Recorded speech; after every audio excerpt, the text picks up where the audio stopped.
Hello student, good evening. जय हिंद, जय भारत। आप सभी लोग मस्त हो गए, कुशल हो गए और स्वस्थ हो गए।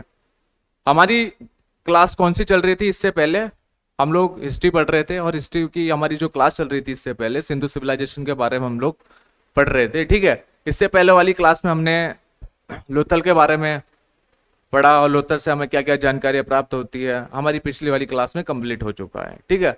आज जो हमारी क्लास रहेगी, आज हमारी क्लास रहेगी कालीबंगन के बारे में हम लोग पढ़ेंगे। इसकी खोज किसके द्वारा की गई थी और इसकी जो खुदाई है किसके द्वारा की गई थी और किस नदी किनारे बसा हुआ शहर हमें ये मिलता है। ठीक है दोस्तों, सबसे पहले मैं बात करूं आप सभी से, कालीबंगन का मतलब होता क्या है। और जो ये कालीबंगन था यह हमारे भारत में राजस्थान राजस्थान सुना होगा भाई, और राजस्थान के कई लोग भी जुड़े हैं हमारे यूट्यूब प्लेटफॉर्म में। ठीक है। हनुमानगढ़ी सुना होगा, हनुमानगढ़ में स्थित है आपका कालीबंगन। ठीक है। इसकी खोज की बात करें, इसकी खोज 1951 से 52 तक चली थी। टाइम लगा इसकी, जो अपना स्थल था कालीबंगन, इसकी खोज की गई थी अमलानंद घोष के द्वारा। ठीक है। और ये कालीबंगन का मतलब होता क्या है? काली चूड़िया। जो कालीबंगन है आपका वो काली चूड़िया के लिए बहुत प्रसिद्ध है। समझ में आया? अब बात करें यह कौन सी नदी किनारे बसा हुआ शहर है। दोस्तों बात करें, यह गगन नदी किनारे बसा हुआ शहर है आपका कालीबंगन।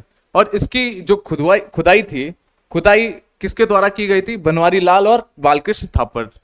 1961 से 67 तक 1961 से 67 तक इसकी खुदाई की गई थी इन दोनों के द्वारा। समझ में आया? इतनी बात समझ में आई? आज जो हम पढ़ने वाले, आज की क्लास में आज हम पढ़ेंगे कि कालीबंगन से हमें क्या क्या जानकारियां प्राप्त होती है। पहला पॉइंट की बात करें, हमें यहां से प्राप्त होती है कच्ची ईंटों से निर्मित मकानों की जानकारियां। देखो उस टाइम पे, देखो हमने इससे पहले प्रीहिस्टोरिकल एज पढ़ा था। नियोलिथिक टाइम पीरियड पे क्या था, हमें बुर्जोम से जानकारियां मिलती है। तो उस टाइम के जो लोग थे क्या थे, खड्डों में करके जो गड्ढे होते हैं ना, गड्ढे में बना के रहने का जो अपना जुगाड़ करते थे। ठीक है। उसमें ही अपना घर वगैरह खाना पीने का जो भी रहता था उनका, जो नियोलिथिक टाइम पीरियड थे। अब क्या हुआ, टाइम पीरियड बढ़ता रहा। अब सिंधु सभ्यता में टाइम पीरियड बढ़ता रहा तो क्या हुआ, कालीबंगन में हमको ये देखने को मिलता है कि लोगों ने ईंटों के मकान शुरू कर दिए थे बनाना। तो हमें यहां से कालीबंगन से कच्ची ईंटों के निर्मित मकान देखने को मिलते हैं। ठीक है। दूसरे पॉइंट की बात करें, हमें यहां से लकड़ी का हल की जानकारी भी प्राप्त होती है। अब देखो भाई, लकड़ी का हल है। ठीक है। अब हल है रखा हुआ, तो यहाँ के लोग खेती बाड़ी भी करते थे। ठीक है। अब ये खेती बाड़ी इनका कैसे रहता था, ये मजेदार बात है। अब इनका जो खेती बाड़ी रहती थी ना कालीबंगन के, जो हमें सभ्यता से प्राप्त होती है। अब हमारे जो इस टाइम पे लोग खेती करते हैं, क्या करते हैं भाई, वन साइड खेत करते हैं। जैसे कि बेस्ट ईस्ट से वेस्ट को खेत जोते जाते हैं। बट ये लोग क्या करते थे, दोनों साइड, नॉर्थ से साउथ की साइड भी, जैसे कि आपको दिखाता हूं मैं, ये खेत है। हम लोग क्या करते हैं, जो इस टाइम के जो लोग होते हैं, किसान भाई हो गए कोई भी, मैं भी किसान का बेटा हूं एक। ठीक है। हमें भी पता है किस तरह से हल करते हैं हम लोग। ईस्ट से वेस्ट की तरफ क्या करते हैं, खेत जोतते हैं। ठीक है। बट ये लोग क्या करते थे, जो कालीबंगन के लोग थे, जो सिंधु सभ्यता के लोग थे, ये लोग दोनों साइड खेती बाड़ी करते थे। मतलब एक खेत में दोनों फसल उगाने का काम करते थे। समझ में आई ये बात? ठीक है। इधर से भी, ईस्ट से वेस्ट भी खेती करते थे एक ही खेत में, और नॉर्थ से साउथ भी खेती करते थे। इतनी बात समझ में आई आप सभी को? तो माना जाता है कि यहां से ये लोग दोनों फसलों एक साथ एक खेत में उगाते थे। इतनी बात समझ में आई? अब बात करें हमारी अगले पॉइंट की, हमें यहां से ऊंट की जानकारी भी प्राप्त होती है। ठीक है। अब ऊंट तो आपको पता ही है, राजस्थान में सर्वाधिक ऊंट ही से ही कहते हैं ना, सर्वाधिक ऊंट पाए जाते हैं राजस्थान में, इसलिए हमें ऊंट की जानकारी भी हम प्राप्त होती है। अगले पॉइंट की बात करें, हमें यहां से यज्ञ विद्या की जानकारी भी प्राप्त होती है। कहां से? कालीबंगन से। अब यज्ञ विद्या की भी, मतलब यज्ञ विद्या जो यूज होती थी उस टाइम पे, लोग जो वेदिया वगैरह होती थी, तो अभी भी इस टाइम पे वेदिया वगैरह का इस्तेमाल होता है। तो हमें माना जाता है कि भाई ये पहले से ये परंपरा चल के आ रही है। ठीक है। अब अस्थिया भी हमें इससे पहले मिलती थी, राख के टीले भी मिले थे। तो चीजें आपको रिलेटेड करके करना है। अब लोग पूछते कि भाई, हम कभी आप देखा होगा, अब छोटा बच्चा पूछ लेता है कि जैसे कि पापा की, जैसे हम लोग भगवान को क्यों मानते हैं, क्योंकि भाई पहले के लोग भी थे जो इससे पहले हमें सिंधु सभ्यता के लोग थे, वो भी भगवान को मानते थे, पूजा पाठ पे विश्वास करते थे, इसीलिए ये चीजें परंपराएं चल के आ रही है। ठीक है, पहले से जो मिला है तो वही चीजें भी अभी भी चल के आ रहा है, बट थोड़ा अब टेक्नोलॉजी बढ़ चुकी है। इतनी बात समझ में आई आप सभी को? लास्ट बात की बात करूं मैं, यहां से हमें भूकंप की जानकारी की प्राप्ति भी होती है। अब देखो, अमलानंद घोष थे हमारे जो रिसर्चर्स, अधिकारी, इनके द्वारा कहा गया था कि जो उन्हें वहां पर ईंटों से निर्मित मकान की जानकारियां प्राप्त हुई थी, उसमें उन्हें दरारें देखने को मिलती है। इसलिए कहते हैं वो कि हमें यहाँ पर भूकंप की जानकारियां प्राप्त होती है। समझ में आई इतनी बात? मतलब सीधी सी बात आप समझो कि जो ये सभ्यता है वो कैसे, इस सभ्यता का विनाश कैसे हुआ था, भूकंप आने के कारण ही इस सभ्यता का विनाश हुआ था। इतना सा समझो कि तभी तो हमें यहाँ से भूकंप की जानकारियां प्राप्त हो रही है। इतनी बात समझ में आई आप सभी को? आगे पॉइंट की बात करें, हमें यहां से हाथी के दांतों से बना हुआ कंगा प्राप्त होता है। ठीक है, अब भाई इस सभ्यता के लोग हाथी का दांत किसके लिए यूज कर रहे हैं? किसके लिए यूज कर रहे हैं? कंघे के लिए। हमें हाथी का पैमाना का जो दांत था, हाथी का जो दांत था, वो किसके लिए यूज करते थे? पैमाने के लिए। कौन सी साइड के लोग? लोथल के लोग। जो लोथल में हमें सिंधु सभ्यता के लोग थे, वो लोग पैमाने के लिए यूज करते थे। और जो हमें कालीबंगन से लोग, सिंधु सभ्यता के जो लोग थे, वो लोग हाथी का जो दांत था उसका उन्होंने क्या बढ़ दिया? कंगा बना दिया। ठीक है, इतनी बात समझ में आई आप सभी को? अगली बात करें हमारी, अगली जो हमारा स्थल आता है वो आता है हमारा बनवाली। बनवाली कहां पड़ता है आपका? हरियाणा, हिसार। हरियाणा के हिसार जिले में आपका बनवाली पड़ता है। अब इसके बारे में हम पढ़ेंगे, इसकी खोज किसने की थी और खुदाई किसके द्वारा की गई थी, हमें क्या क्या जानकारियां प्राप्त होती है बनवाली से। ठीक है, खोज की बात करें 1973 में रविंद्र सिंह बिष्ट द्वारा की गई थी बनवाली की खोज। इतनी बात समझ में आई? एग्जाम में पूछा गया है बनवाली की खोज किसके द्वारा की गई थी, एग्जाम में पूछा गया सवाल है आपका। ठीक है, ये बहुत बार पूछा गया, कालीबंगन वाला क्वेश्चन है। मैं बताऊंगा आपको लास्ट में कि कौन कौन से इंपॉर्टेंट पॉइंट रहते हैं आपके जो एग्जाम में पूछे जाते सवाल है। ठीक है दोस्तों, आपको कॉन्फिडेंस पता कब आएगा? जब हमारे अंदर सिविलाइजेशन खत्म होने दो। अब कल या परसों की क्लास में आपके अंदर सिविलाइजेशन खत्म होगा, फिर मैं आप सभी के लिए कोशिश करूंगा, क्योंकि इससे पहले मैंने एनटीपीसी की टेस्ट सीरीज की बात करी आप सभी से। जितने भी एनटीपीसी की तैयारी कर रहे हैं भाई, जीएस और जीके, जीएस की जो एनटीपीसी की टेस्ट सीरीज है मैं शुरू करने वाला हूँ आप सभी के लिए। और जो क्वेश्चन रहेगा ना, उनमें से कुछ क्वेश्चन आपको पेपर में भी देखने को मिल सकते हैं। ठीक है, इस टेस्ट सीरीज को जितने भी आपके दोस्त या सहपाठी तैयारी कर रहे हैं शेयर कर दो। ठीक है दोस्तों, अब बात करें हम बनवाली की। यह कौन से नदी किनारे बसा हुआ है? यह रंगोई नदी किनारे बसा हुआ शहर था। ठीक है, अब रंगोई नदी को ही हम सरस्वती नदी कहते हैं। इतनी बात समझ में आई? ठीक है, हमारी खोज किसने की थी? 1973 में रविंद्र सिंह बिष्ट ने की थी। और इसकी बात करें किस नदी किनारे बसा हुआ शहर है? रंगोई नदी किनारे बसा हुआ शहर है। अब हम बात करते हैं कि हमें यहां से क्या क्या जानकारियां प्राप्त होती है बनवाली से। बात करें दोस्तों, पहला पॉइंट हमारा है, हमें यहां से मिट्टी के हल की जानकारियां प्राप्त होती है।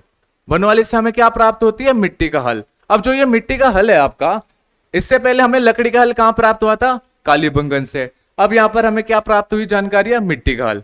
तो माना जाता है कि मिट्टी का हल बनवाली के जो सभ्यता के लोग थे वो यूज करते थे, और लकड़ी का जो हल था वो अपने कालीबंगन के लोग यूज करते थे। ठीक है, और हमें यहां से जौ और तिल, सरसों के अवशेष भी प्राप्त होते हैं। मतलब सीधी सी बात आप समझो कि यहाँ के जो लोग थे वो जो खेती बाड़ी करते थे, वो जौ, तिल और सरसों की खेती बाड़ी करते थे। ठीक है, इतनी बात समझ में आई? एग्जाम में पूछा गया सवाल है, जौ और तिल की जो अवशेष है वो कौन से स्थल से प्राप्त होते हैं। इतनी बात समझ में आई आप सभी को? दूसरी बात करें हम, यहां से हमें सेलखेड़ी की जानकारियां जो मोहरे है हमें प्राप्त होती है। अब सेलखेड़ी का मतलब होता क्या है? सेलखेड़ी का मतलब होता है एक मुलायम पत्थर। अब एक मुलायम पत्थर था, अब मोहरे क्या होती है? स्टंप। तो सेलखेड़ी हम कहते हैं एक मुलायम सा पत्थर। तो जो पत्थर है मिट्टी से बनाया जाता है, जो मिट्टी होती है उससे बनाया जाता है, और उसको स्टैंप के लिए यूज करते थे। यहाँ के कहाँ के लोग की बात कर रहे हैं? हम कर रहे हैं भैया कहाँ के? बनवाली की बात। बनवाली के जो लोग थे, जो सिंधु सभ्यता के लोग थे यहाँ के बनवाली के, वो लोग क्या करते थे? जो मोहर थी उनकी, वो कैसी थी? उनकी कैसी थी भाई? ऐसी सेलखेड़ी, मतलब मिट्टी की बनाई हुई थी।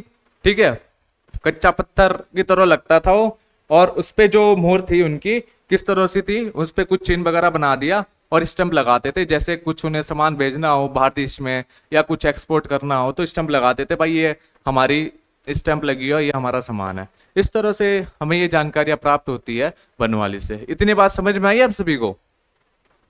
अगले पॉइंट की बात करें, अगला जो हमारा आता है स्थल, अगला स्थल आता हमारा सुरकोटड़ा। अब ये सुरकोटड़ा कहां पड़ता है आपका? गुजरात में। गुजरात के कौन से जिले में? कच्छ जिले में। अब इसकी बात करें सुरकोटड़े की जो खोज की गई थी, इसकी खोज 1964 में जगपति जोशी ने की थी। बात करें दोस्तों सुरकोटड़े की खोज 1964 में जगपति जोशी द्वारा की गई थी। अब इसकी बात करें, यह कौन सी नदी किनारे में बसा हुआ आपका शहर है? यह आपका शाहीका नदी के किनारे बसा हुआ शहर था। ठीक है, सुरकोटड़ा आपका शाहीका नदी के किनारे बसा हुआ शहर था और 1964 में जगपति जोशी द्वारा इसकी खोज की गई थी। सुरकोटड़ा आपका कहां पड़ता है? गुजरात में। ठीक है, कच्छ जिले में। इतनी बात समझ में आई आपको? अब इसकी बात करें दोस्तों आपसे कि हमें यहां से क्या क्या जानकारियां प्राप्त होती है सुरकोटड़े से। हमें यहां से मटके बनाने के कारखाने की जानकारियां भी प्राप्त होती है। इतनी बात समझ में आई?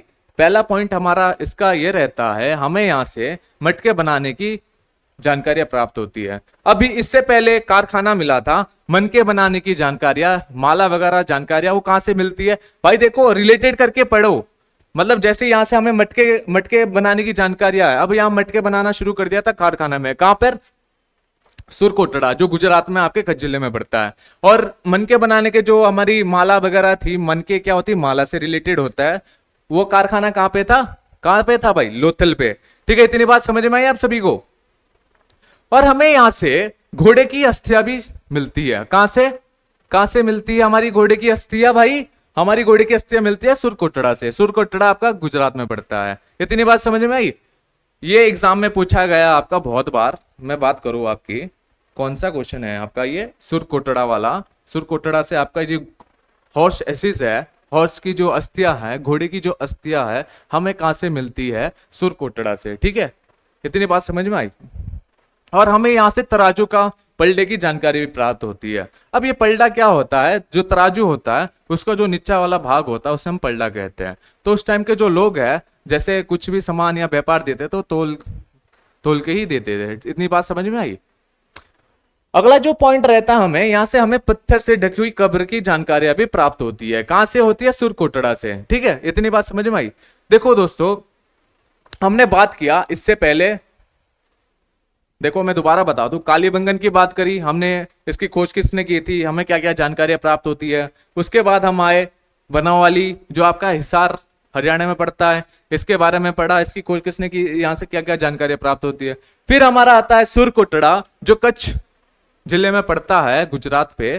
ठीक है, ये इसकी खोज के बारे में पढ़ा और इससे क्या क्या जानकारी प्राप्त है। अब मैं आप सभी को बता दूं कि इसमें हमारा कौन कौन सा इंपॉर्टेंट पॉइंट है। ठीक है, देखो एक तो ये अगर आप लोग कैसे बाहर पड़ जाता ना आप सभी को, बच्चों को, कि भाई ये थोड़े पॉइंट इतने सारे हैं कि इतने तो याद नहीं रह सकते, तो इनमें से एक तो ये मटके बनाने की कारखाना, मटके बनाने का कारखाना। ठीक है, एक ये याद रखिएगा, ये इंपॉर्टेंट है। मटके बनाने की जो कारखाना था, अब इससे पहले हमने मनके बनाने के कारखाना, ये दोनों रिलेटेड करके पढ़ सकते हो आप लोग, याद रख सकते हो। ठीक है, इतनी बात।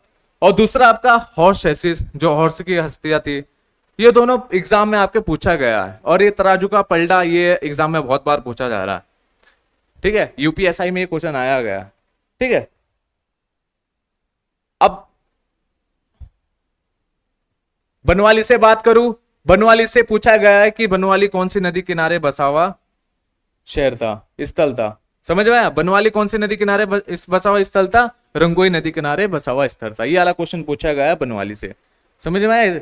और यहां से हमें मिट्टी के हल, लकड़ी के हल, ये दोनों थोड़ा रिलेट करके पढ़ा करो आप लोग। ठीक है, मिट्टी के हल जो थे आपके, मिट्टी के हल हमें बनवाली से प्राप्त होते हैं, लकड़ी के हल हमारे कालीबंगन से प्राप्त होते हैं। इतनी बात समझ में आई? देखो यार, आप लोगों का रिस्पॉन्स अच्छा मिल रहा है, थोड़ा खुशी भी लग रही है हमें कि यहाँ के बच्चे देख रहे हैं, सब्सक्राइब भी कर रहे हैं। अब आप सभी को मैं बता दूं कि कल से आप लोगों के लिए जितने भी बच्चे एनटीपीसी की तैयारी कर रहे हैं, ठीक है, जीएस की गारंटी मैं देता हूं आप सभी के लिए। डेली 15-15 क्वेश्चन आप सभी के लिए मॉक टेस्ट रहेगी, और उसमें मैं कुछ क्वेश्चंस ऐसे रहेंगे सॉल्यूशन के साथ भी, सॉल्यूशन के साथ मैं आप सभी के साथ आने वाला हूं। दोस्तों आप सभी लोग अपना 100% भी दो, बाकी मैं भी अपना 100% आप सभी को दे रहा हूं। ठीक है दोस्तों, कल से आपके लिए एनटीपीसी के मॉक टेस्ट सीरीज भी शुरू हो रही है, तो सारे बच्चे वीडियो को जितना हो सके शेयर कर दीजिए। ठीक है, इतनी बात समझ में आई। अब आगे बात करें हम दोस्तों, आगे बात करें हम, हमें मिलता है धोलावीरा। अब ये धोलावीरा आपको हमें कहां प्राप्त होता है? एक मिनट दोस्तों, थोड़ा स्क्रीन पे थोड़ा दिक्कत हो गई।